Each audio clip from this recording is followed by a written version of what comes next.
जब कभी हम दो दोस्तों की बात करते हैं तो हमारे जहन में दो ही नाम आते हैं, जय और वीरू।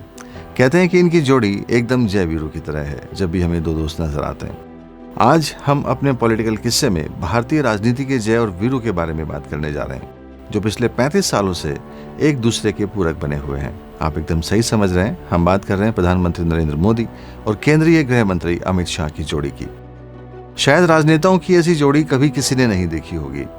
सबसे पहले हम शुरुआत करते हैं कि कैसे प्रधानमंत्री नरेंद्र मोदी और अमित शाह की मुलाकात हुई। फिर ये मुलाकात दोस्ती में बदल गई, दोस्ती भी ऐसी जो आज हर किसी की जुबान पर है, मोदी और शाह। 80 के दशक के लगभग की बात है। नरेंद्र मोदी और अमित शाह दोनों एक ही विचारधारा राष्ट्रीय स्वयंसेवक संघ से जुड़े। आरएसएस में नरेंद्र मोदी प्रचारक की तरह जुड़े और अमित शाह स्वयंसेवक की तरह। दोनों की आरएसएस की शाखाओं सहित अन्य कार्यक्रमों में मुलाकात होने लगी। फिर धीरे धीरे नरेंद्र मोदी के विचारों से अमित शाह जुड़ने लगे। 1984 में नरेंद्र मोदी अहमदाबाद जिले के जिला प्रचारक बन गए और अमित शाह आरएसएस के साथ भारतीय जनता पार्टी से भी जुड़ गए।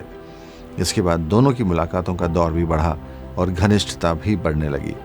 अमित शाह से नरेंद्र मोदी भी प्रभावित होने लगे। 1986 में प्रधानमंत्री मोदी ने सक्रिय राजनीति में कदम रखा।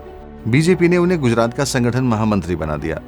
संगठन महामंत्री के तौर पर नरेंद्र मोदी को ऐसे युवाओं की जरूरत थी जो बूथ मैनेजमेंट से लेकर रणनीति बनाने में उनका सहयोग करें।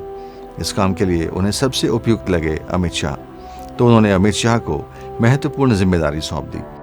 फिर दोनों ने मिलकर गुजरात में बीजेपी संगठन को मजबूत करने का काम किया।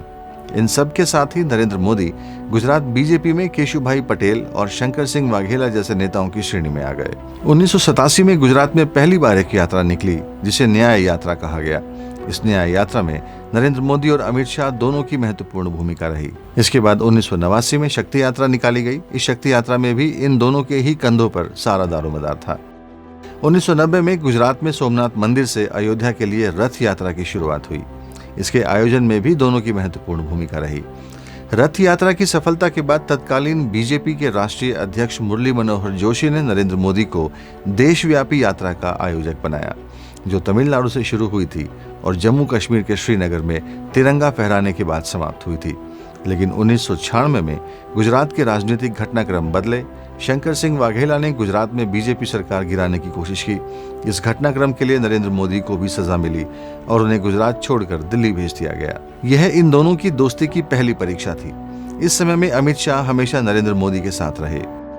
दिल्ली में रहकर नरेंद्र मोदी ने बीजेपी संगठन सहित प्रधानमंत्री अटल बिहारी वाजपेयी को अपने कार्यों से प्रभावित किया, जिसका परिणाम ये रहा कि 2001 में नरेंद्र मोदी की गुजरात की राजनीति में एक बार फिर एंट्री हुई और बीजेपी ने उन्हें गुजरात के मुख्यमंत्री का जिम्मा सौंप दिया। नरेंद्र मोदी ने अमित शाह को अपने मंत्रिमंडल में शामिल किया और उन्हें 17 पोर्टफोलियो दिए गए। 2003 में विधानसभा चुनाव के बाद नरेंद्र मोदी दोबारा गुजरात के मुख्यमंत्री बने। नरेंद्र मोदी ने इस बार अमित शाह को प्रदेश के गृह मंत्री सहित कई महत्वपूर्ण जिम्मेदारियां सौंपी।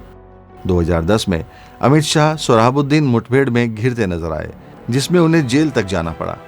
इस समय में जब मुख्यमंत्री होते हुए नरेंद्र मोदी पर भी सवाल खड़े हो रहे थे, तब भी नरेंद्र मोदी ने अमित शाह का साथ नहीं छोड़ा, यहां तक कि उनके परिवार का भी ख्याल रखा। 2014 में बीजेपी ने नरेंद्र मोदी को अपना प्रधानमंत्री पद का उम्मीदवार बनाया, तो अमित शाह ने इस चुनाव में रणनीतिकार की महत्वपूर्ण भूमिका निभाई।